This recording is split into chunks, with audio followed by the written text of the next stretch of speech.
All right, I'd like to go ahead and, oh, let me take it off mute. I'd like to go ahead and apologize ahead of time before I start this. We had a workshop meeting that went a little bit later than I thought it would. So we are starting the Warrenton Board of Alderman meeting approximately 6 minutes late. So with that, I'd like to go ahead and open up the Warrenton Board of Alderman meeting for Tuesday, March 15th, 2022 at this time. If you would, please rise for the Pledge of Allegiance with us. I pledge allegiance to the flag of the United States of America and to the republic for which it stands, one nation, under God, indivisible, with liberty and justice for all. Yes. All right, next will be the consent agenda.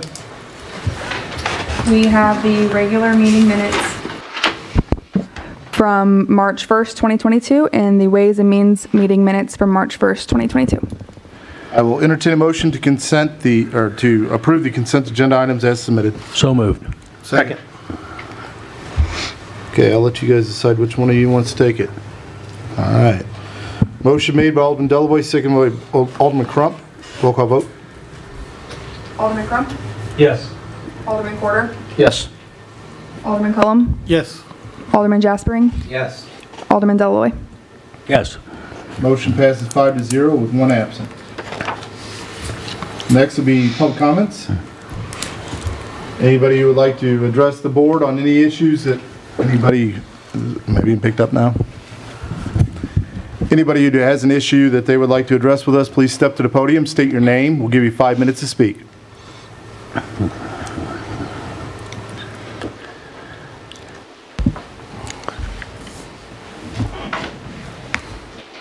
My name is Clifton Wolf, and I live at 434 Highway U, the last house in the city limits in Highway U.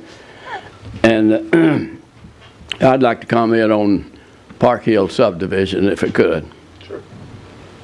Go ahead? Go ahead. Yeah. Okay.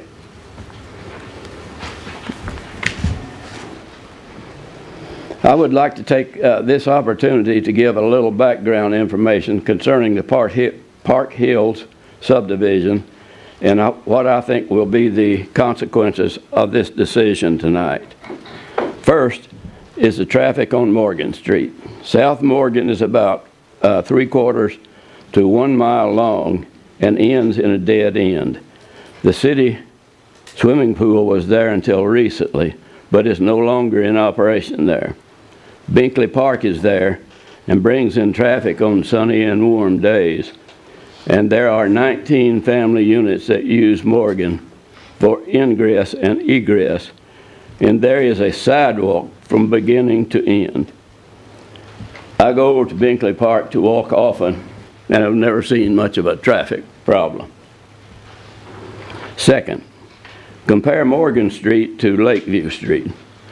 Lakeview Street connects Highway U, Old Firehouse, to Pinckney Street and seems to have been built about the same time and using the same dimensions as Morgan. It runs through a densely populated part of town and several subdivisions are using it. I have lived in this part of town and have not seen a traffic problem, except it gets a little crowded when school lets out, as students use the road as a shortcut. Highway 47 is also bogged down at this time. I believe it's also worth mentioning there is no sidewalk on Lakeview until it gets to the newer subdivisions. When it gets to the newer subdivisions, the road widens and sidewalks appear. Third, we developed a subdivision, Oak Acres, in the southwest part of town. It is approximately 100 feet from Binkley Woods Park. And the city has developed a new city pool park adjoining our property. However, the 50 or so kids living here can get to neither park without trespassing or traveling about 2 miles. 9/10 of this mile being down Highway U with no subdivision, with no sidewalks. Excuse me. Fourth, if the Park Hill subdivision is approved and developed, it will open the southwest part of town as has been proposed for years. And that's been in the city development plans. If this is approved, I think that the following will happen. My grandchildren and great-grandchildren, their travel to school will be cut in half. The 50 or so kids living in Oak Acres will now will not have to trespass to safely get to the city parks. My granddaughter, if she travels to a meeting in this building, she has to go 2 miles to get to this building, and this would be reduced to about a half a mile with the road connecting Morgan Street and Wolf Road.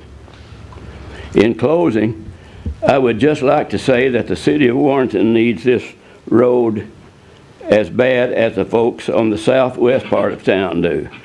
Towns either grow or wither. Warrenton is lucky enough to be growing.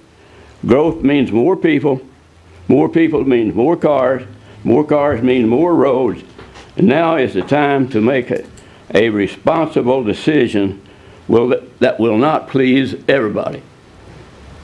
Here we have a connecting road that will not be paid for out of city funds.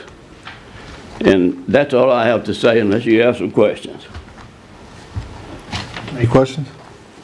So you're talking about the road going from Park Hills connecting over there to Wolf Road? Park Hills, Yeah. Park Hills will come over to our property, and Right. then we're going to build the road. Yeah, you're the rest of the way. you're gonna donate the land to build the road there, right? Yeah. Yeah. Yeah. Okay. Thank you. Thank you.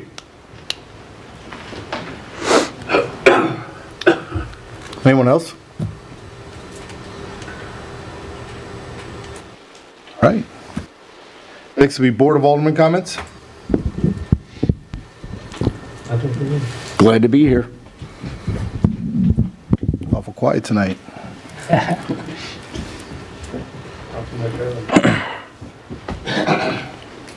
So on the mayor's comments, I'm going to let you know I've received several compliments that were delayed, but saying how nice the streets were when they were cleared. Several people had commented that they traveled on other highways and weren't clear, but as soon as they got to the city of Warrenton, it was pretty clear, and then when they got back out of it, it was kind of crappy again. I know it's not a proper word to say, but they weren't great. Let's just say that. So pass that along. I mean, it's always good to hear compliments when you're in a certain division within the city. Please pass it along. Discussion of parking in indoor estates. Alderman Jaspering, do you want to start us off on that? Yeah. So about a week and a half ago, I had a citizen reach out to me and is concerned about parking in that neighborhood. He says that there's not enough parking space in between the cars when they park across the street. He would like to see it to be one side of the road parking only.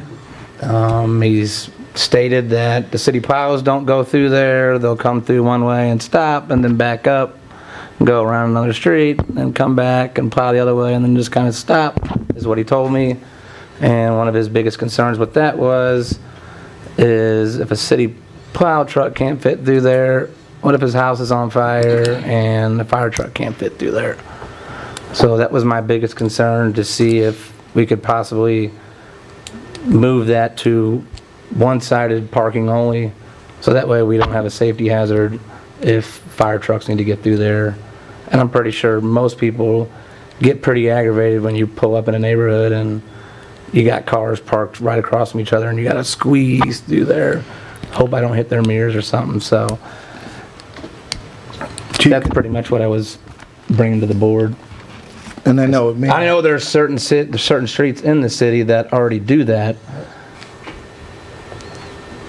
There are, because I grew up on one of them. So. No, there is no parking on some of the side of the streets. I guess my other question is, though, on bad conditions, do we still implement the snow routes where we ask people to tow their vehicles and move their vehicles? Yes. Okay. I didn't know if we still filed that or not. I know there was a couple complaints of people still keeping their vehicles out, and the plow trucks had to go around them or what be it. It wasn't like a lot of them. There was like 1 or 2 spots that they said it, and I get it.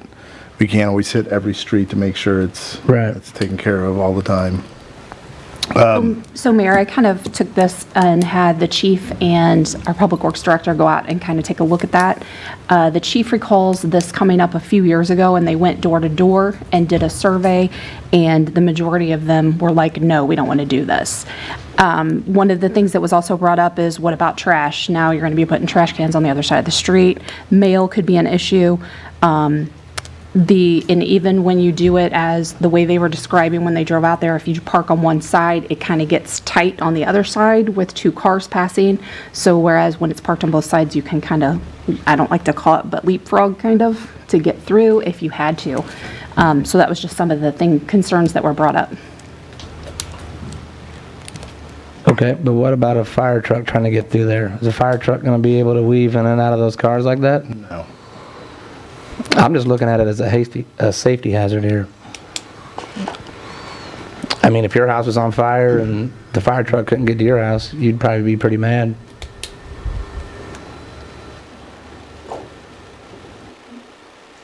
Well, it goes beyond that, because there's other streets in town just like it that need to be one side or not at all. Maybe that's something we need to bring up. And we had to make Lakeview not at all because you couldn't get nothing up and down it. No, I agree with both you two. I'm wondering if we don't need to make an assessment throughout the whole city. And I know that's taxing and consuming, but I agree. We probably do. Not an opinion, no offense to people that live here, but when it becomes a safety issue, I know people say, I want my friends to be able to park in front of my house.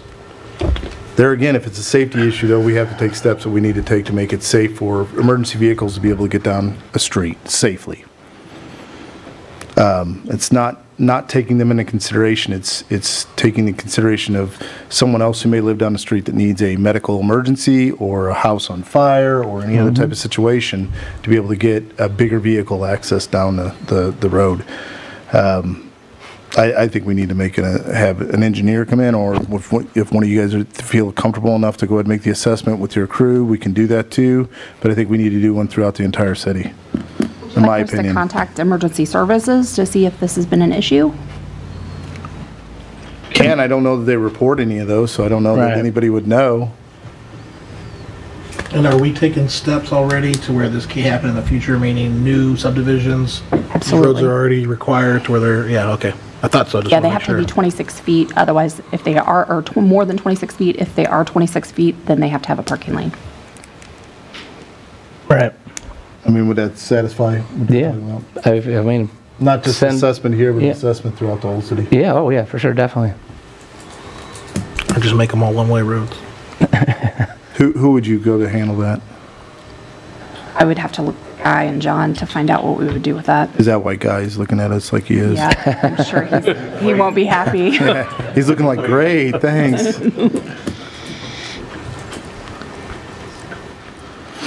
So aren't most like fire hydrants, they're on the same side of the road, right? So we would probably want to do the opposite side of that street if we did decide to go that route? We'd have to look to see where the fire hydrant is located at. What would be the best? Then you also have to worry about the mailboxes. And trash. And the trash. During the day, it's not too bad, but I guarantee you go tonight after the meeting, you do a drive-through, and you're going to have issues. I mean, today I drove through there, and 2 cars parked. This gentleman said it goes, I guess his neighbors, they have he can have up to 9 cars out in front of his house, so. And then you're going to start stacking them all on one side. And I don't know how to you're fix blocking it. your neighbor's property, and yeah. The tit for tat deal, I don't know.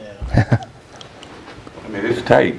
Sometimes the snowplow, Yeah. it's tight. I mean, we struggle with the dump truck running through there, but we'll follow through with the pickup, and we get a pickup truck through there.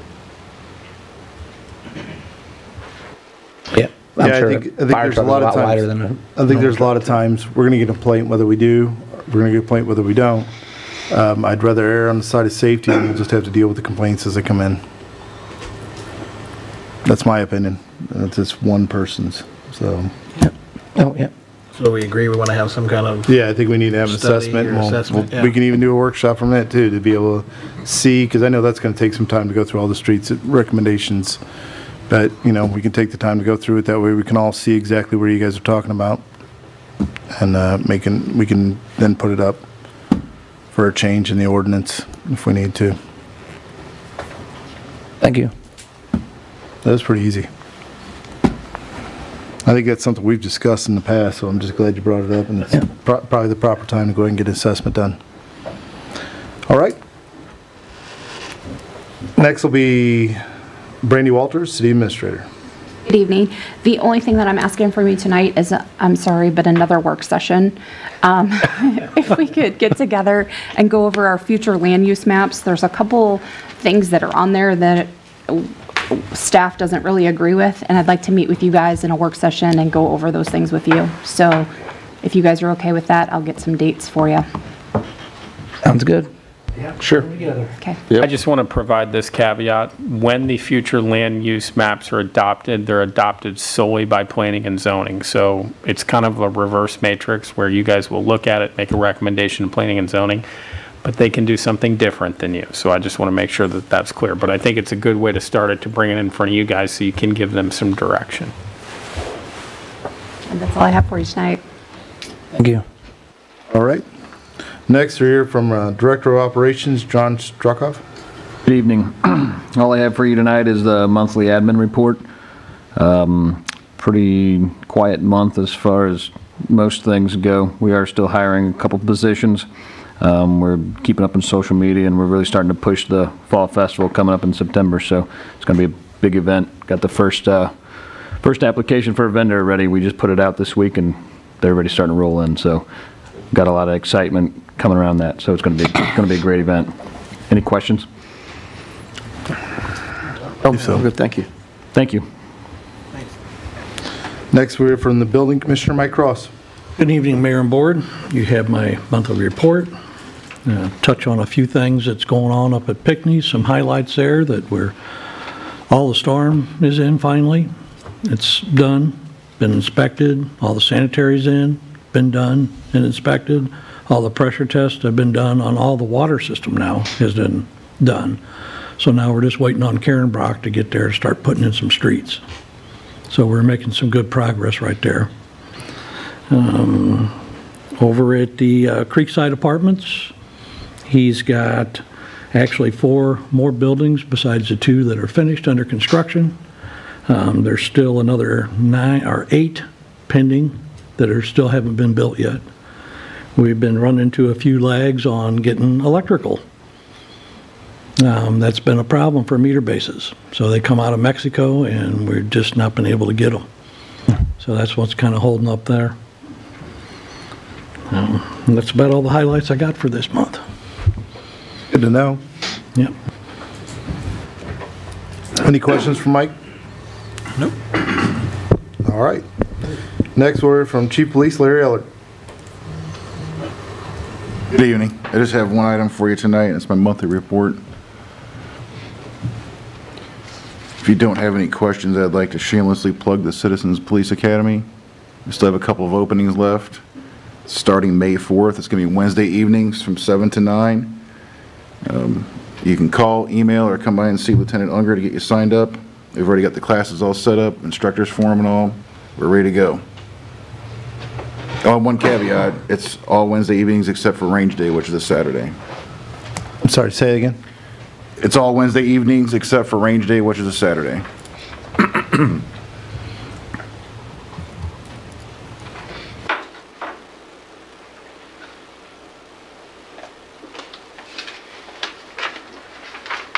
Any other questions? Oh, thanks, Chief. Thank you. All right, thank you. Next, we're from Public Works Director, Guy Jeevers. Good evening, Mayor and Board. I have a few items on the agenda. The first 3 items are for engineering. First 2 are over budget. The third one on it is picking it up the cost for the 2 that are over budget. So the first item I have is for Cochran Engineering, a proposal, professional service for McKinley and Avenue stormwater improvement for the amount of $38,248. What this consists of is asphalt roadway, curb gutter, and sidewalk on one side of the road. And the budget amount was $34,770, and the cost is $38,248. Like $8,000 over? $3,478 over. Is there, I know it may be broken down, but can you articulate the reasons why it's overage? Just the cost of everything going up. Inflation?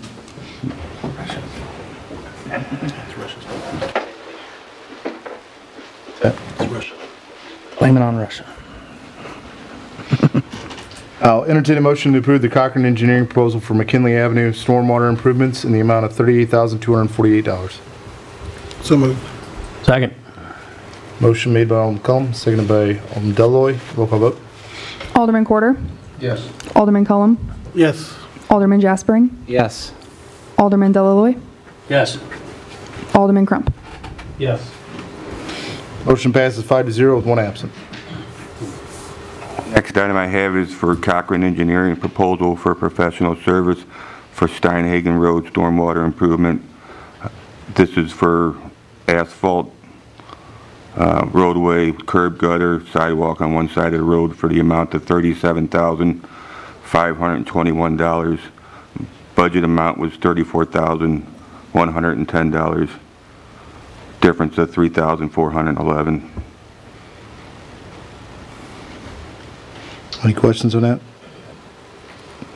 Same thing, right? Yeah, I'm going to have to go back and say, do you have a reason for the inflation? Yes, sir. I'm not allowed to say that in there.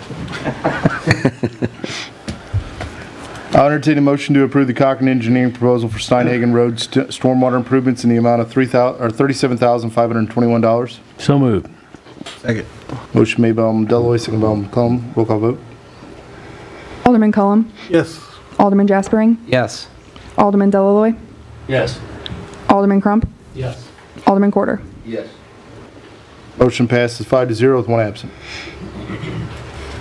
Next item I have is for Roosevelt Avenue for Cochran Engineering, proposal for professional service for the street layout, design, asphalt roadway, curb gutter, and sidewalk on one side of the road, and this is including water main on Roosevelt replacement design. That cost is $40,636. Budget amount was $63,200. So that's where we're picking up the other two. And the reason why that's under budget is because we didn't need legal description and easements information on that. Thank you for the explanation. Any questions on that? I'll Saving entertain. money's better than that? spending money. I said saving money's better than spending money. You made it good. That's unusual for him. I'll entertain a motion to approve the Cochran Engineering proposal for Roosevelt Avenue roadway design and construction documents in the amount of $40,636. So moved. Second. Motion made by Alderman Quarter, second by Alderman Crump. Roll call vote. Alderman Jaspering. Yes. Alderman Deloy. Yes. Alderman Crump. Yes. Alderman Quarter. Yes. Alderman Cullum. Yes. Motion passes 5-0 with one absent. Next item I have is the industrial park tank painting. And I'm recommending the industrial park to utility service for the amount of $361,700. Budget amount was $550,000. We received 5 bids for this project, from low bid from $361,700 to $576,000. Out of this budget that we have, we're going to have to pay for inspections, so that'll determine how many inspections we need. And the inspections are coming from an outside source instead of the contractor himself. And that includes climbing up inside the tower and doing the inspections. So that's where that budget, rest of that budget's going to go. We shouldn't use all of it, but Don't quote me on that one.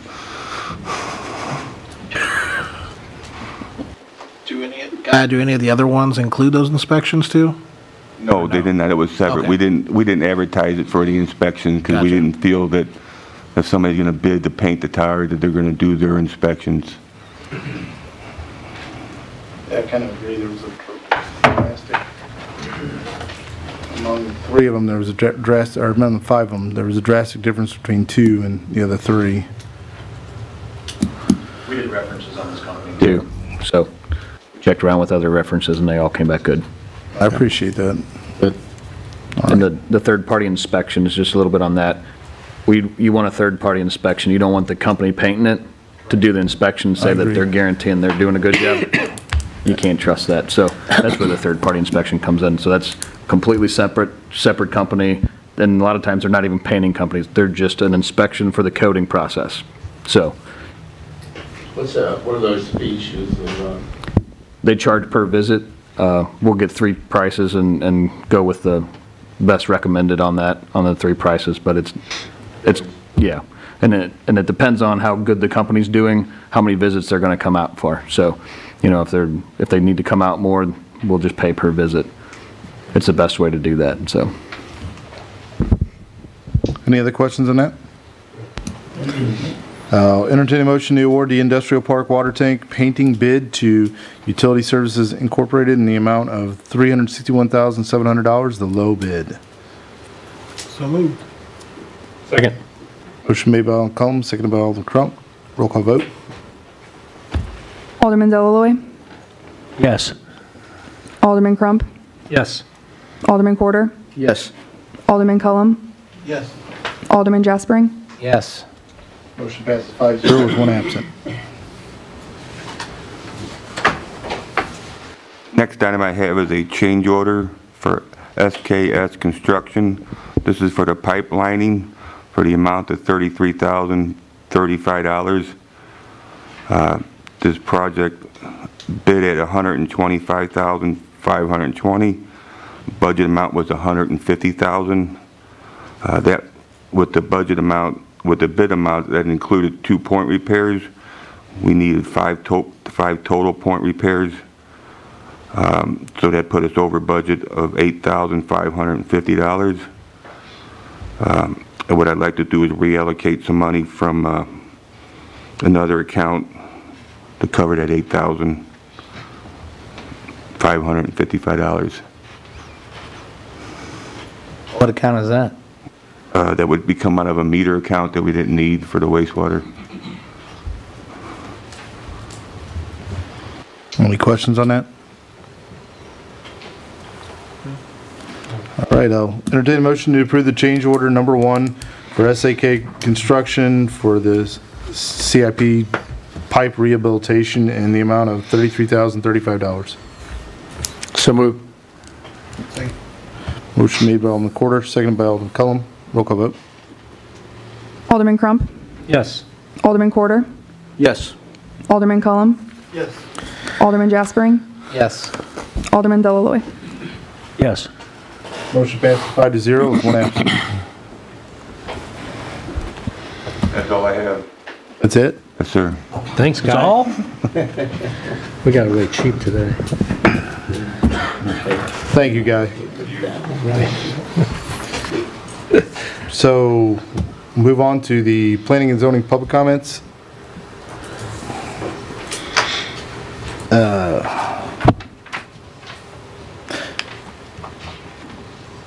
Brady, I'm just going to tell you, and we can make an adjustment on the fly here, which will probably aggravate you, but I'm just going to tell you.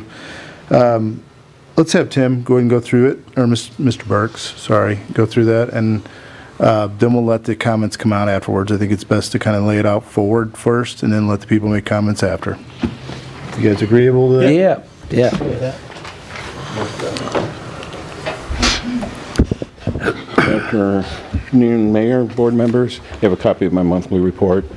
Couple of highlights. We had one business open, a Main Street Computer, on 226 East Boonsley. We did have a ribbon cutting for them too on March 4th.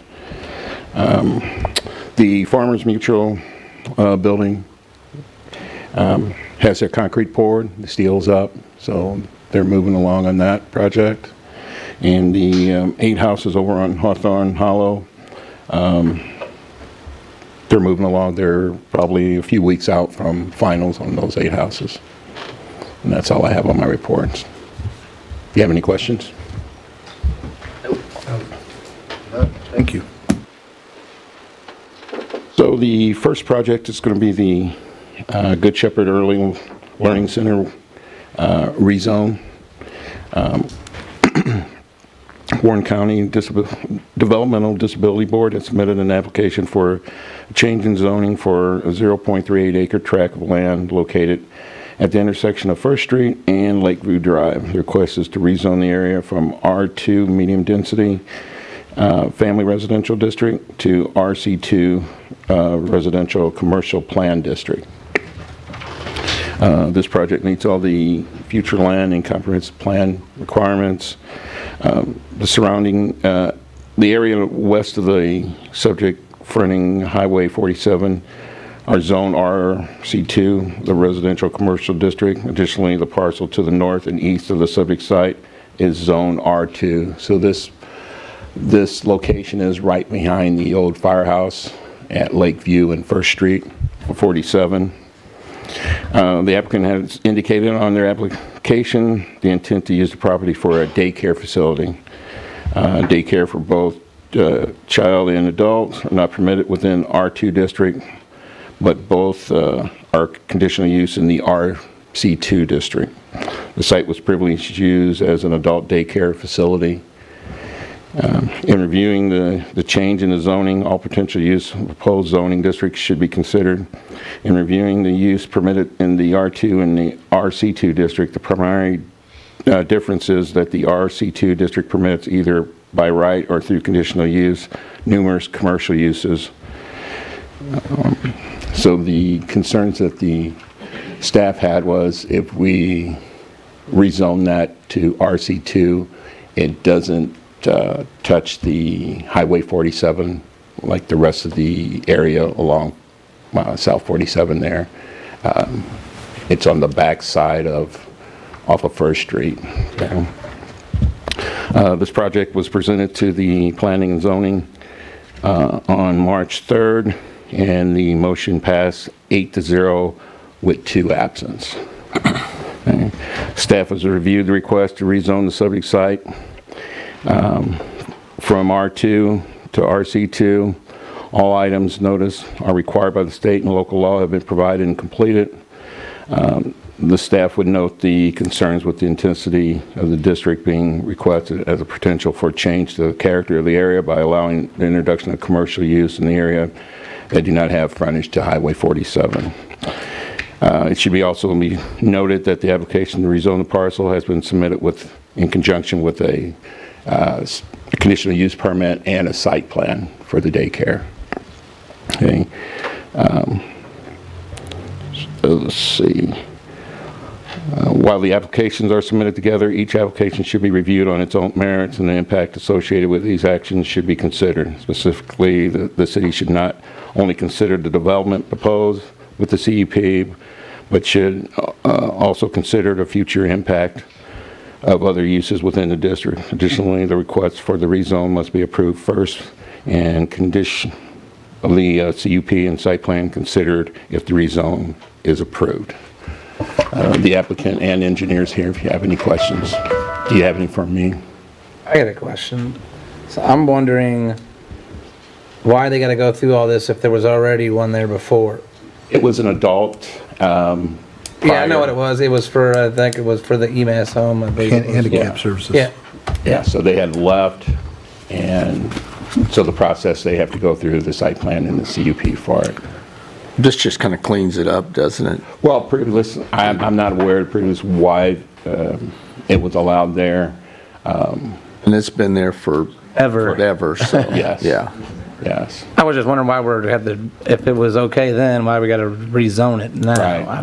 That's my question. So staff's talking over here. I think that was there before that RC district. That's a relatively new district that was put into effect. It was actually before my time, but My understanding of it is kind of collectively was it was a legal non-conforming before they put that restriction in for no daycare.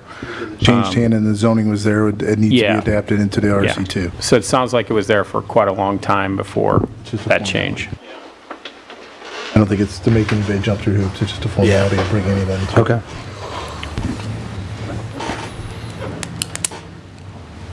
Thank you. Art Corman, I guess, wants to come up and speak to us, so. Come on up, Art. Sure, I can publicly comment on Go ahead. on the zoning, correct? Yes, all right. Don't say that, we'll get in trouble. All right. For the record, Bart Corman, Lewis and Beatty. Also here tonight, we have representatives from the Warren County Developmental Disabilities Board and the Favored Foundation for Strengthening Families. This zoning request takes it from residential to RC, which is a mixed use. You know, it's allowed for residential and commercial. It's within that first block of 47, and then you'll see throughout the city some spots you go back to alleyways or streets and stuff like that. So I thought that was a good fit, as well as kind of the discussion you talked about. It's a very similar use than what was there, and the legal non-conforming compliance with the zoning code is a good answer. I think some of the previous use might have even been exempt from some conditional uses in planning and zoning situations, but that gets into a little technicality that I'm not an expertise at, so I'm not going to get too buried in the weeds on that, but we feel it's a good fit. You're not going to see much change, and we'll talk about the site plan when it comes up. Answer any questions anybody else may have. I don't believe I have any. Anybody else? No, man.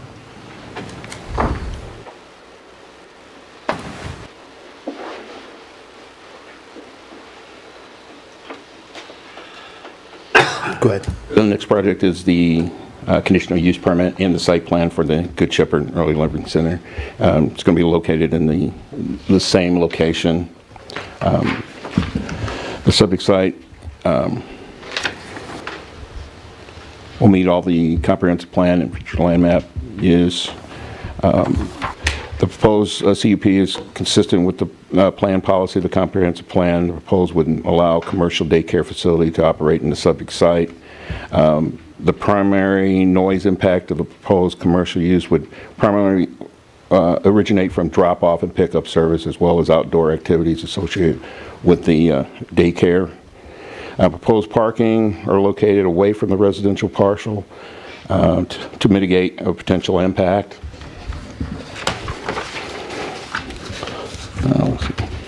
All work to the site will be done in accordance to local building codes and requirements. The site is proposed to use the existing building with no additional improvements proposed. The proposed complies with the minimum parking requirements for the lot. They'll be parking off of in the rear or to the north on the parking lot towards Lakeview, was where the parking lot's located.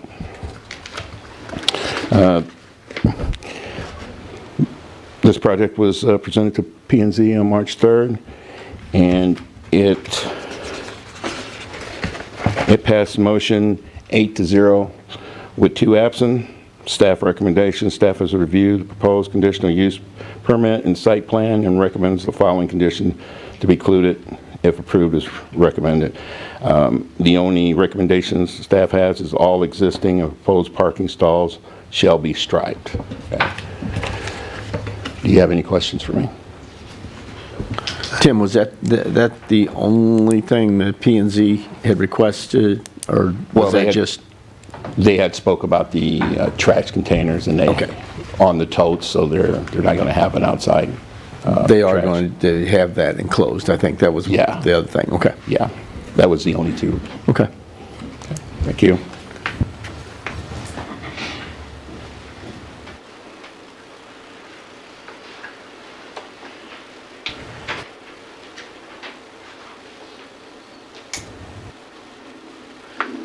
We recognize you as Bart Corman. Go ahead. Thank you. The applicant and the owners have representatives here as well. Tim did a good job explaining it. basically, you're going to see the same building, but we have added landscaping to comply with the landscaping code on that. So you're going to see actually more landscaping than there is now.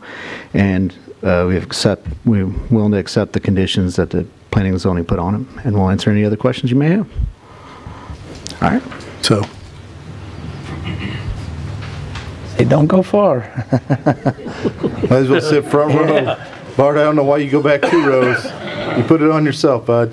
Next project is the site plan 154 for the Scooters Coffee. It's going to be located at 718 North Highway 47. Surreal Associate has submitted an application for a site plan approval for a 1.07 acre area of land on the east side of Highway 47, south of Interstate 70. The proposal includes construction of a 664 square foot drive-through coffee facility. The subject site is Zone C3 Highway Commercial District and is surrounded by properties that have the same classification. So this right now is an empty lot on North 47 between, it's on the east side between the One Stop Smoke Shop and the SSM building.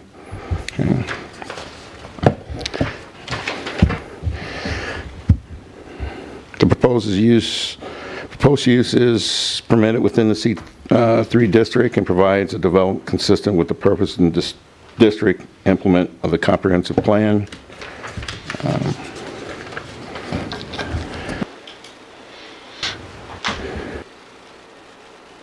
The plan complies with the city code requirements for minimum off-street parking facility. Additionally, 1 accessible space is included. As the facility is a drive-through parking predominantly for employees, the pedestrian path is proposed to connect the parking and the building area. The proposed changes include utilizing an exit curb cut location on Highway 47 as well as Knee House Road. No changes to the means of access are proposed. So they already have the access from 47. They plan on opening the back access to Steinhagen that runs up behind the car wash. Proposed landscaping on the site meets landscape requirements. This project was presented to the board on March 3rd. Motion passed 7-1 with 2 absent. The board did have some comments about traffic on Highway 47 getting in and getting out. So the applicant has submitted a new site plan, should be attached, where they widen the entrance and exit on 47. They have moved the parking lot from the east side towards the north side of the property. They moved the building back 10 feet to get more cars in with their drive-through. And they've also going to put up a sign to let people know they can get out on the rear towards Steinhagen. Staff has reviewed the proposed site plan and recommends approval of the request as submitted. The applicant is here, and I think he has a PowerPoint presentation to show the board. Do you have any questions for me? Tim, the only question I have on that, I know that there were several questions on turning into it from the north. There's a curb in there. I went out and looked at it. Is that going to stay there, or is that going to be removed? There is a curb, and he has submitted a new plan that will show a portion of the CD. Does there even need to be a curb there, I guess? That's what I'm wondering. Why are you putting a curb in there? Yeah. Well, it's already, one of them, it's there now, so. I can let the applicant explain that. Okay, sure. That part of it. Sure. Thank you. If I can make one point, real quick. This is a site that our planner has recommended cross-access to both sides because if you guys remember when the Valvoline Instant Oil Change went in, those big, huge concrete blocks went up from people cross-accessing it. And I just want to make the point that although it would require some site redevelopment, this would be the opportunity where you would get cross-access from the what is now, I think, the smoke shop and the Valvoline, that would make it so that there would be a drive lane along those properties to access it to limit that. It was brought up at Planning and Zoning by John Cornell, one of the Planning and Zoning Commissioners, and I had a conversation with our planner, and Tim, I don't know if you can speak to this at all, but, you know, if we don't get cross-access now, we will not get cross-access in the future, so I just wanted to make that point. So is there going to be a curb in between the smoke shop and this place? Yeah. Like a separating it? There is. Yeah? They're currently... They have their separate driveway there. Is that needed? I'm not sure it's needed. In order to, you would have to make it a requirement of the development to have cross-access to both the, I guess it would be north and south properties on it. This is just more historical. When that Valvoline was built, people were cutting across from the gas station. It was a gas station at the time. I know. And they put those big concrete things in, and access, I think part of the reason Valvoline struggled was because of the access. Yes, you can turn in there, but it's pretty close to the highway. And our planner did recommend, correct him, cross-access be required for this property to both the north and the south. Yeah, and Planning and Zoning did not require it. So I just want to make that point because I feel like if I don't make it, then there'll be complaints about. I think we should have cross-access. The access there, and it will require some site redesign, and I don't know, I doubt they're prepared to address that tonight, but it would be in our planner's recommendation, you absolutely want to eliminate that because it will allow you to access, you know, to turn into one and go up or go down. So I just want to make that point because our planner did make that point, and Planning and Zoning did not ask or require it. So I'm done, Mayor. Thank you. Please. I'm sure you heard all the comments. I did. Have you all the questions? I'm Bart Vanoven, 2863 Clear Spring Place, Jackson, Missouri. So, do you want me to start with the presentation I brought? Sure, that'd be fine. So, we just made a little presentation just to introduce you to what Scooters Coffee is. I'm a franchisee, meaning that I own a few different Scooters Coffee, but there's 418 of them nationwide, and you know we're a growing company. I own a few of them down south, and this will be my first one up here. What we do is, you know, we deliver high quality, high margin drinks through a drive-through lane, fast and friendly. The important thing there is fast and friendly. I know you've seen some of our competitors out there; they are very slow. Our whole business model is about speed. We're a very conservative company. We have core values of integrity, love, humility, and courage. And our mission is to create an amazing experience for every life that we touch. So up there, we got the new drive-through there, the new design. Part of what helps us be fast is we have a 6-car stack from the menu boards to the window. What that does is allows the baristas time to make the drinks. Our average, and you'll see it in here in some of these other ones, but our average total lane time from menu boards to the window is 3 minutes. Our goal is to make it that fast. What we'll be doing with this design is also a double menu board. What we've seen in the past is the slower part is people trying to learn, figure out what they want to order. So we've implemented a double menu board at this location so that you have double drive-through lane. We can have increased stack from the menu board out to the highway so that we don't back up and get onto 47. When the customer gets to the window, their drink is ready.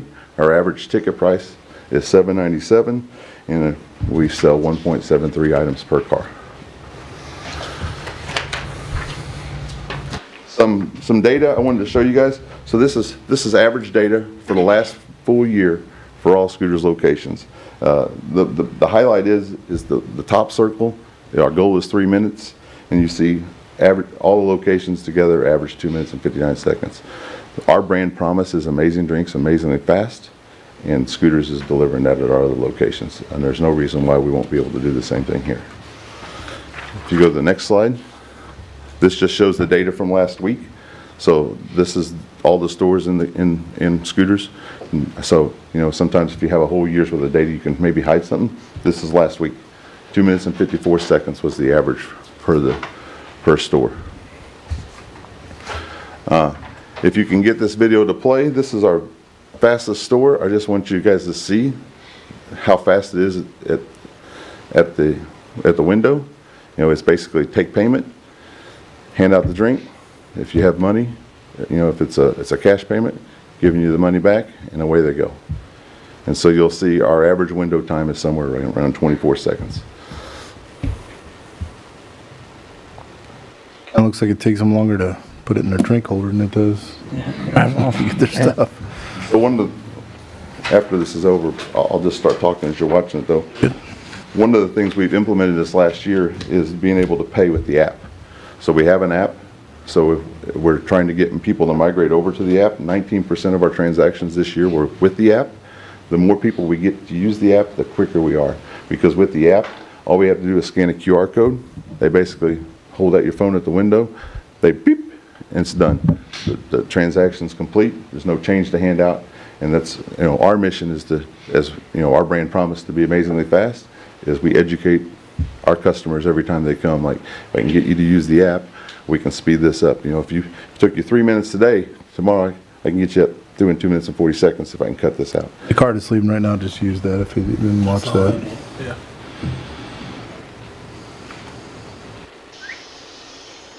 Excellent. But I wanted you guys to see this, because it's one thing for somebody to stand up here and say we're fast. It's another thing, like, I live this every day. This is my business. This is what I do.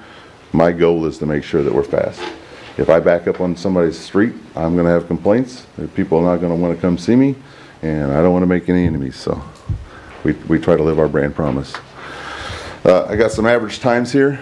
So the average for a store is 86 cars through the 7 to 9 a.m. time frame. That's typically the busiest time of our day. As the day goes on, we have less business. So 121.33 cars between 9 and 3, and then the average is 64 cars in the evening. So as you see, as the day goes on, we have less and less business. We are, you know, primarily a morning business. Now our hours of operation will be from 5:30 a.m. to 8 p.m. That is the intent. And if you can go to the next page. This is just a breakdown, and I said this a little bit already. 19% of the people pay with the Scooters app. This is something we rolled out about 16, 17 months ago. So over this last year, we are steadily increasing it. 57% of the transactions are paid with credit cards. So credit card's a little bit faster than cash. Cash is the slowest one because it takes us taking money and then we got to break it down and return the change. And so one of the things we just implemented, I don't even have it on here because we just did this about a month and a half ago, is we do payment ahead or order ahead. So now you can insert your order into the app. When you show up, you just say, hey, you know, my name's Bart, I'm here, I got an order. We pull it up, we start making it directly, payment's already in there. That again gives us an extra 6 or 7 seconds because we don't have to wait for them to order at the menu board, they just say who they are, and then we don't have to take payment. So that's what I wanted to show you guys. I would like to say that based on the comments from P&Z last time, we redid the design of the flow. We added more stack because they wanted us to have a deeper depth. So we moved, and then we also moved the entrance. Which way would that be? East, so that the people, once they leave the window, could stack up further there. We plan on putting a big sign up in the front, so when they're sitting at the window, that tells them if they're trying to make a left on 47, to scoot on around to our backside and take Steinhagen. And then we're also going to put another sign over there by Steinhagen, so when they are in the queue waiting to order, they'll also be able to see that, so that we can educate them that there is a quicker way out if they take Steinhagen down and then make a left at the light. So that's all I got. I'm ready to answer any questions that you may have.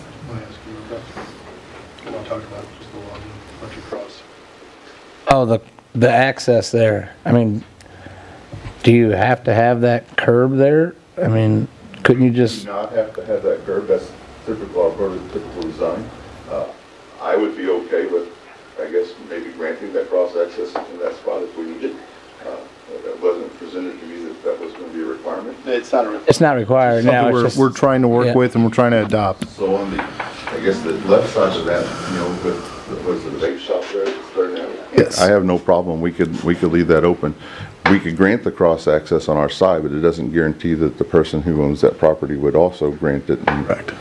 So how cross cross-access works in Missouri is if you require cross-access, that's on the developer to get it, design it, and put it in. It's not, you know, whether he wants to or doesn't, it's a requirement. If you impose that requirement of cross-access, you can also give him a certain amount of time to have it in.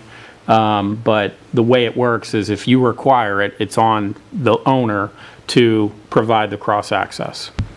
Would that be on both owners? Yeah, it would be on both owners. Now, Valvoline was here a little while back, and I don't know, Tim, did you discuss cross-access with them at that time? No, because of the exit to Steinhagen, they wouldn't have to use Niehaus to go all the way over to Valvoline. So Valvoline comes out on Niehaus. No, I know that, but just the historical issues with the access of those properties. I don't know. Wait, I know there was at least some discussion with our planner about cross-access for Valvoline, but, you know, like I said, you can require it or not require it, but if you require the cross-access, it'll be a requirement for the development, not just, well, I'll give it on my side. It is required to obtain cross-access, and they can come back if they have difficulties doing it. Do we don't have to require it, right? You don't have to require it. No. And they can just do it themselves, work their cross-access out together, My right? experience, it is unfruitful to make a suggestion for cross-access. If you want to require it, in speaking with our planner, this would be the opportunity to So if we want it, you're telling us we should require it? Yes. Okay. I guess my question would be, looking at this map, where SSM is, and what you were saying, Alderman Jasper, if you leave that open where they have the proposed parking, I guess my thing would be, as an owner, I'd be worried about people going to SSM taking my employees' parking spots then, if it's wide open like that. You're saying just so anyone could drive through the vape shop, cut past scooters and go to like Valvoline? Yep. So as an owner, personally, I wouldn't want that, but that's What are you just putting me. curbs in there for? You just, and then you're just causing chaos. I mean, if I need to go get coffee and go get an oil change, I can go right there. If I need to go to SSM to get therapy or the doctor, I can go there. If not, then I got to pull out in 47 and whip it right back in again. So what if they, like, on the plan, you have an exit on Niehaus. What if they added one, like, right there on this road, on the far right of the screen there, where, like, below yeah, right there. What if they had access there, too? Just so people could do that. If they were getting coffee, they could still come in to SSM or Valvoline that way. This little path that's in between Valvoline and Neon House? Yeah, so if he opened up right here. I'd like to make a comment. I guess, yeah. So we weren't planning on developing, if you look at the plan, like, we don't go Past far back okay. at this Certain point. area. So you can see That dotted line, yeah. that dotted line is where the jag turns. So we had no intentions of completing Gotcha. all the way back there. So I get this. But they can still go down that back way. Sure. Niehaus and come up that road that's already there. Still stay off of 47. So I understand, just to back up a little bit when you were talking, this is your normal setup, or at least in our area, this is the planned development of the way you would set it up with curbing, correct? Yes. I understand where Alderman Jaspering's coming from, and I know where we're trying to move towards. Would you prefer a cross-access or not, is my question to you. I would prefer not to have cross-access if we can make everybody happy without having it. There was a cross-access on the west side of that property a long time ago, and it was abated. So part of our title search shows the documents where there used to be a cross-access, and it was removed between us and the party the north of us, or I guess west. Yeah, there used to be access between, right behind the car wash there and what used to be BP gas station. Yeah.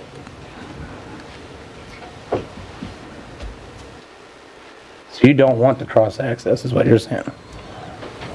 Well, I personally don't, because It's okay, just, your opinion's fine. I personally don't, because, you know, if my cars are stacked up like that, and now somebody does want to cut through there, that's going to cause chaos.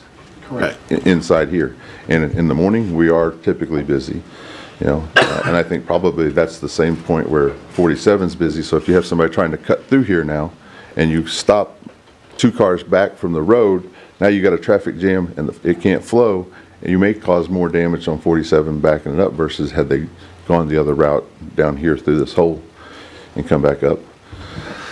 I forget, was there comment on making just a right-hand turn out of that? There was, and we played around with, me and my engineer played around with a couple different things.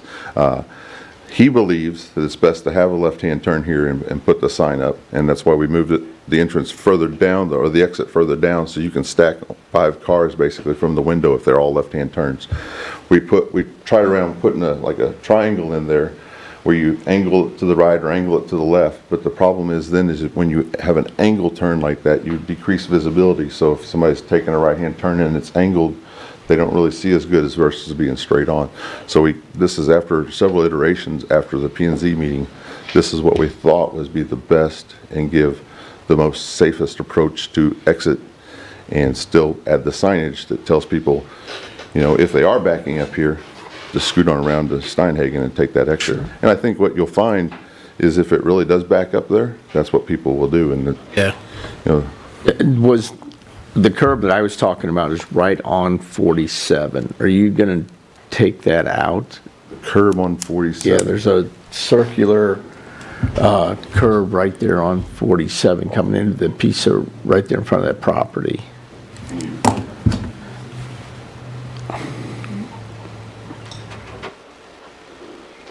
He's talking about the actual 47 entrance. So yeah, Larry, I think they would have to take out that curb. The space he needs. Where they are at, where they're putting that in. Part of that will be changed. Okay, part of that will be to be what we were showing on is open to the entrance. We'll take out everything except for the entrance we were going to put in. Okay. All right. I was just because that kind of looked like to me it was going to hinder you of getting your people in. Yeah, we'll take that out, but just what we have there.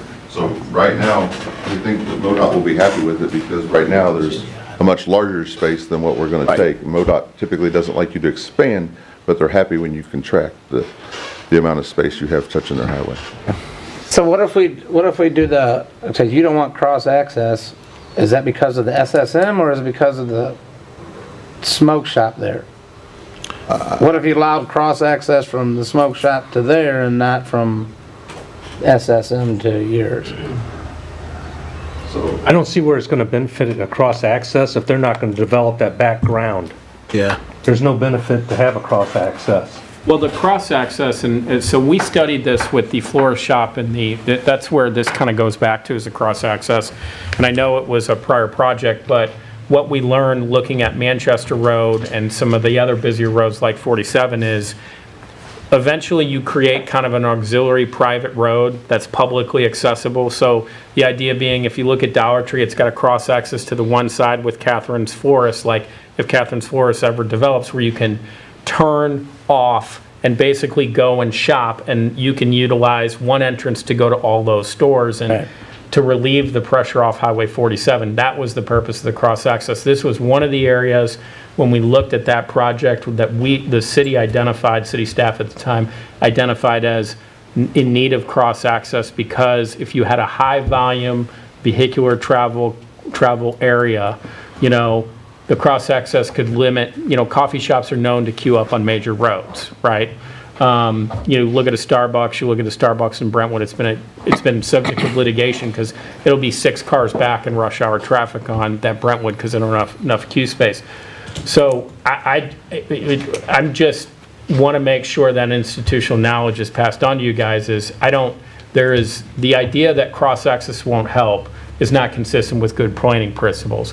Cross access between those two shops will relieve some of the traffic stress because some people will turn in the smoke shop to go over there. It will actually probably help with some of the queue traffic. It may create a little bit of chaos on site, but cross access in the front is what matters, because people will learn their traffic patterns to turn in early, cut across the smoke shop, and cut into the coffee place, so you don't have that backing up, you know, pattern on a high traffic volume. So let me go ahead and interrupt just for a minute and just say, I think this is a little last minute to go ahead and require somebody to put a cross access. It's not last minute, it was brought up at no, I understand. I understand. I'm just saying on our point, this is a little last minute to require somebody to absolutely do a cross access.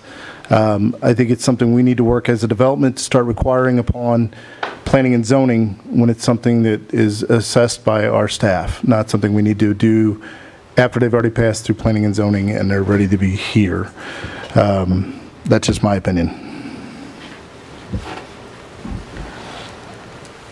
Yeah, I understand what Chris is saying, and I totally agree, but I hate to stop this gentleman from going forward because of something like that, that we may have dropped the ball on in planning. How would that stop his project, though? I don't see how Because it's he'd going have to to stop it. redesign everything on You this. have to redesign. Well, and he can't do Take out anything. the curbs from each Yeah, side? because it may affect the flow of his traffic and everything else. I mean, Well, he's got to have engineers actually. I know it sounds simple and it looks simple, but if he's got a flow of carways a certain way and has it planned a certain way and a funneling technique to get him through the process quickly, it's going to totally affect and redesign everything by engineering. Plus, he's going to have to get permission from the other owner to do that same thing. That could kill the project. I mean, I'm not sliding what you're saying, Alderman Jasper. I get what you're saying. I just think it's something we're going to I'd like to see to have the access. I don't know, I think the requirement is what's throwing me off. I mean, I don't think we should have to require it right now, but if they want to work together to do that, then let them do that. Yeah, by all means. I agree. If they want to get together and resubmit, you can do that. I mean, it might bite us in the butt not doing that, giving the cross access there. And then we said, oh man, I wish we'd have gave cross access there 2 years, 3 years down the road.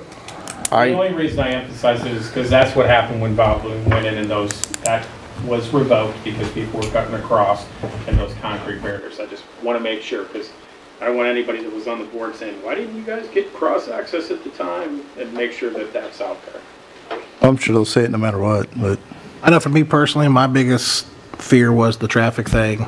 But since you explained it with the signs and all that, I think the way it's set up will probably work. Like you said, people are going to figure out, especially at 7 a.m. or whatever, when people are coming to take their kids to school, no one's going to be making a left-hand turn out of there at that time. If they are, they get the luckiest slot because it's bumper to bumper already. Personally, I think if you would have just slid it down more, I think if anything, you'd probably need more space for cars stacking up. But I get why you did it, and it makes sense to me as far as this specific business plan for what type of business it is and everything. But to me, as long as you got the outside there to Nihas, I think you still got access to everything. I mean, I get what you're saying too, but What's in the space where this little hump's at here? right now, Yeah. just What is that? The north? Yeah, right there. Where your mouses go up to that right there. What's in there right there? What is in that area right there? Nothing? yeah, by all means. there's nothing. That's It's just empty space. it's just right empty there. space. So it's just green space. So why are you funneling your parking lot out that way? You got all that space there. Just let them go straight out. Well, they asked us to make the left-hand turn. They let the stack up further for the left-hand turn, so we slid it all down that way. So if they are trying to go left, now there's more cars going to stack there. Yeah, P&Z. It was further up, and we moved it due to the request. I'm just saying have this hole open here. You're saying, I know what Leave you're that saying. all open there.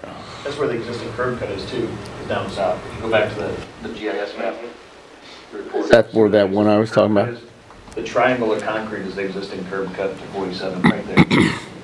I think we have some space we could go back further to the right. I'm not saying, you just, the way it looks on the thing, I'm just saying you got that dead space there, and you got people coming out if you're leaving, and then they're gonna make a turn and then make a turn. Instead of making that turn and then a turn, just make it all pavement there. It was so that they could stack it further. So if you have it straight ahead, you can only stack 3 cars.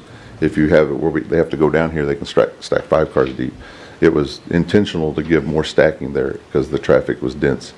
Because the other thing is if we only have 3 cars deep and they can't exit, then the flow stops and then you risk backing up. I mean, when we run through the models, this was the best thing we could do to get total flow in and out.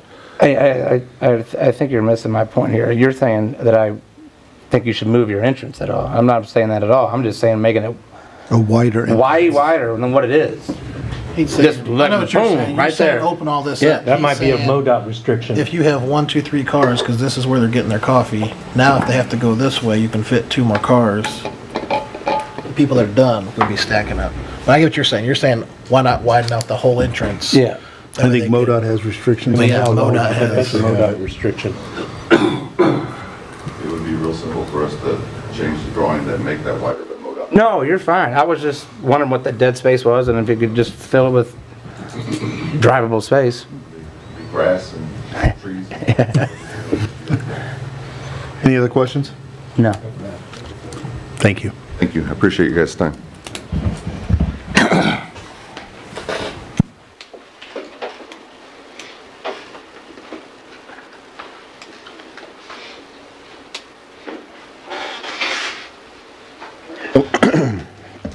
Last project is the Park Hill subdivision, Plat 1, the final plat, SUBD 87.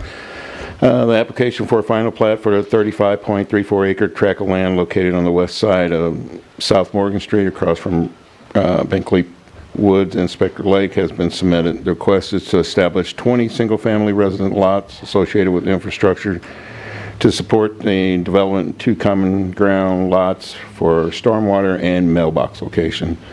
Preliminary plat shows the project will be developed in phases, with phase 1 generally being on the east side of Big Creek. The submitted plat is consistent with recommendations from the Board of Aldermen, and plat 1 includes area east of the creek. If you see on the map, everything in red is what they're going to start with in phase 1. Okay, this project was presented to the P&Z Board on March 3rd. The motion passed 5-3 with 2 absent. Staff has reviewed the proposed final plat and found the proposal is consistent with Chapter 410, the subdivision regulation of Warrenton Municipal Code. Further, the proposed design of the residential subdivision furthers the goal of the comprehensive plan. Staff recommends approval of the final plat with the following conditions. The common ground areas are to included on the site. Staff has not received documentation that these areas are for public use. As such, the park area and open space contribution is required, and completion of escrow is required prior to the final execution of the plat. The engineer and applicants here, if you have any questions. Do you have any questions for me? I have one, Tim, maybe Okay. answer. If they start on the east side, are they still going to have the roads that connect between Morgan and Highway U, or no? That's what I was Not on this first phase. They will be putting the bridge in, but not till the road to the south will be on the next phase. Okay. To the south and north on Coleman. So do they have a plan on when they decide to connect Wolf Road to that? Well, it will not be till the next phase, because it's going to be on the other side of the creek where Wolf Okay. Road comes into from the south. Okay. Thank you.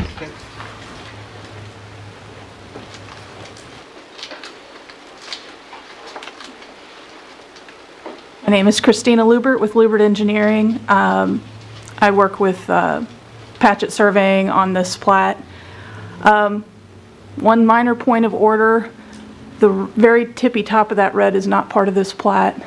And it also, this is actually, we ended up losing a lot for stormwater detention that we had to make larger than was originally planned, because at the preliminary plat stage, we hadn't actually sized it yet. So we lost a lot down in the southeast corner. There's also an existing house on one of those platted lots. So this is really going to be 18 new homes. We will be paying the park and open space fee. The common ground primarily runs behind a bunch of houses along the creek. We left the floodplain as kind of its own common land parcel for the homeowners association to take care of, to keep the floodplain off of the lots so that they wouldn't have to mess with elevation certificates and all of that stuff. There's also a detention basin in the south portion of the project that will be common ground again, maintained by the homeowners association.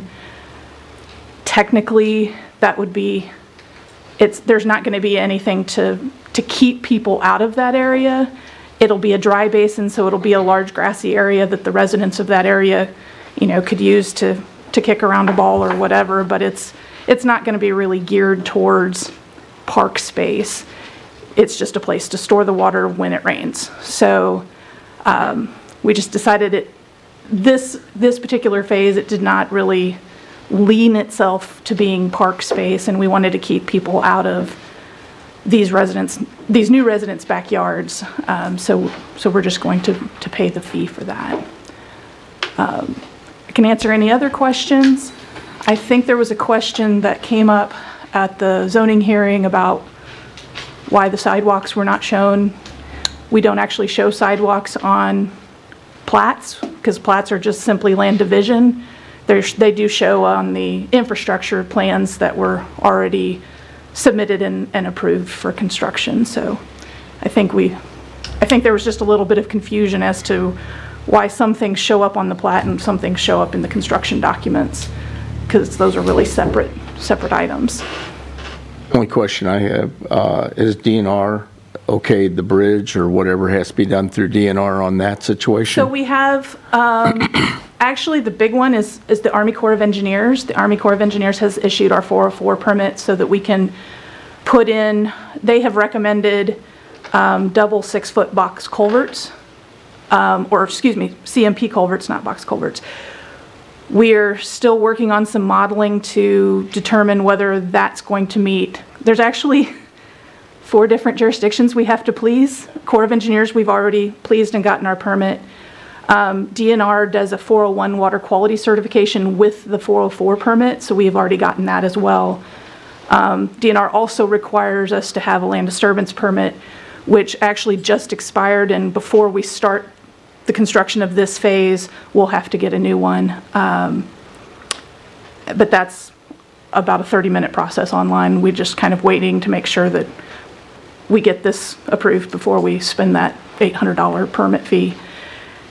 We also have to please FEMA, and we're having some modeling issues trying to get them taken care of. The state's actually remapping Big Creek as we speak, and they've told me that we're kind of ahead of their process, so we're trying to kind of work that through with their mapping contractor to figure out, because you have to replicate the existing model, and FEMA has lost the existing model for Big Creek.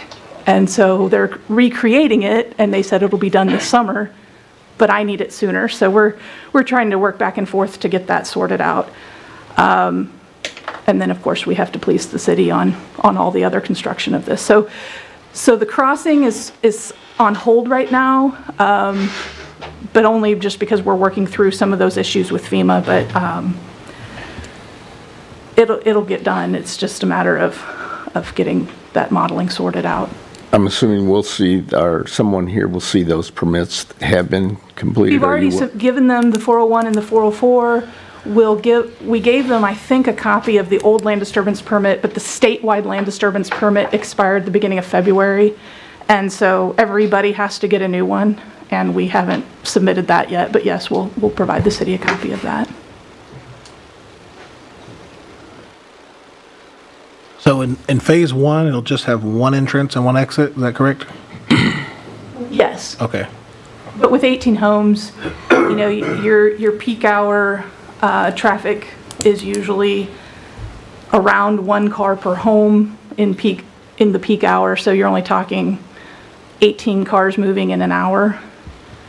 So it's not, we're not overloading that entrance. Massive, yeah. Because that existing house will maintain their current driveway. Any other questions? No. Thank you.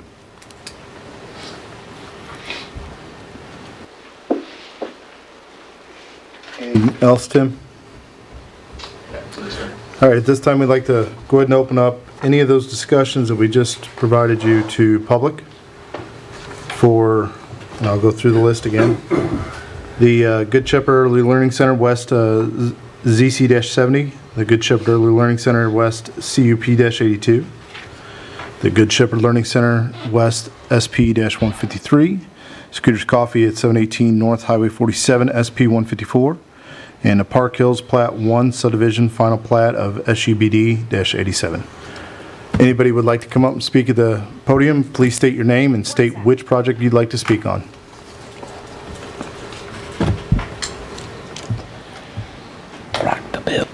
right, not seeing anybody, we'll move on. Bills to ordinance.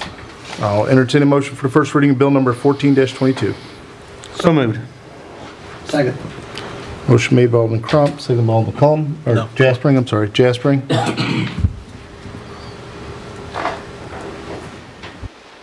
Bill number 14-22, an ordinance authorizing the rezoning of approximately 0.38 acres located at 703 First Street from R2 Medium Density Single Family Residential to RC2 Residential Commercial Plan District and amending the zoning district map thereon.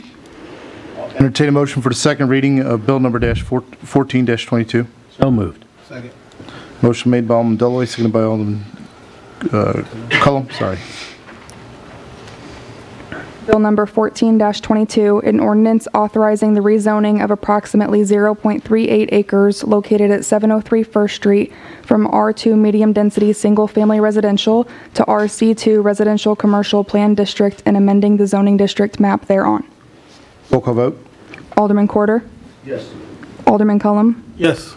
Alderman Jaspering? Yes. Alderman Deloy, Yes. Alderman Crump? Yes. Bill passes 5-0 with one absent. I'll entertain a motion for the first reading of bill number 15-22. So moved. Second. Motion made by Alderman Deloy, seconded by Alderman Corder.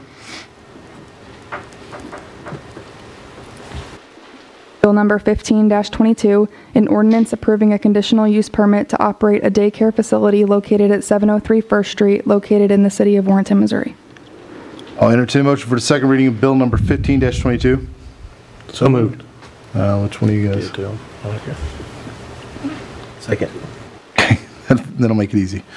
Motion made by Alderman Crump, seconded by Alderman Cullum. Bill number 15-22, an ordinance approving a conditional use permit to operate a daycare facility located at 703 First Street, located in the city of Warrenton, Missouri. Roll call vote. Alderman Cullum? Yes. Alderman Jaspering? Yes. Alderman Corder? Yes. Alderman Deloy, Yes. Alderman Crump? Yes. Bill passes 5-0 with one absent. I'll entertain a motion for the first reading of bill number 16-22. So moved. Second. Do you guys want to take it because you both said at the same time? I don't care. Don't bother me none. We'll go with Jaspering. Motion made by Alderman Cullum, seconded by Alderman Jaspering. Bill number 16-22, an ordinance approving a site plan for a daycare facility on a tract of land located at 703 First Street. I'll entertain a motion for the second reading of bill number 16-22. So moved. Second. Motion made by Alderman Deloy, seconded by Alderman Corder. Bill number 16-22, an ordinance approving a site plan for a daycare facility on a tract of land located at 703 First Street. Roll call vote. Alderman Jaspering? Yes. Alderman Deloy, Yes. Alderman Crump? Yes. Alderman Corder? Yes. Alderman Cullum? Yes. Bill passes 5-0 with one absent. I'll entertain a motion for the first reading of bill number 17-22. So moved. Second. Motion made by Alderman Cullum, seconded by Alderman Crump. Bill number 17-22, an ordinance approving a site plan for a drive-through coffee facility on a tract of land located at 718 North Highway 47. I'll entertain a motion for the second reading of bill number 17-22. So moved. Second. Motion made by Alderman Corder, seconded by Alderman Jaspering. Bill number 17-22, an ordinance approving a site plan for a drive-through coffee facility on a tract of land located at 718 North Highway 47. Roll call vote. Alderman Deloy, Yes. Alderman Crump, Yes. Alderman Corder, Yes. Alderman Cullum, Yes. Alderman Jaspering. Yes. Bill passes 5-0 with one absent. Entertain a motion for the first reading of bill number 18-22. So moved. Second. Motion made by Alderman Crump, seconded by Alderman Jaspering.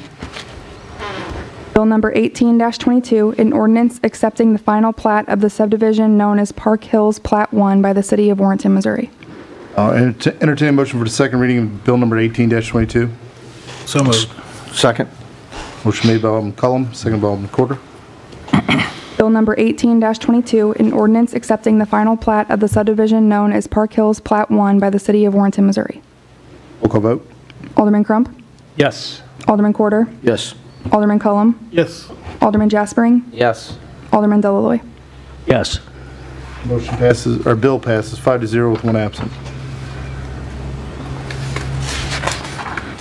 I will entertain a motion for adjournment.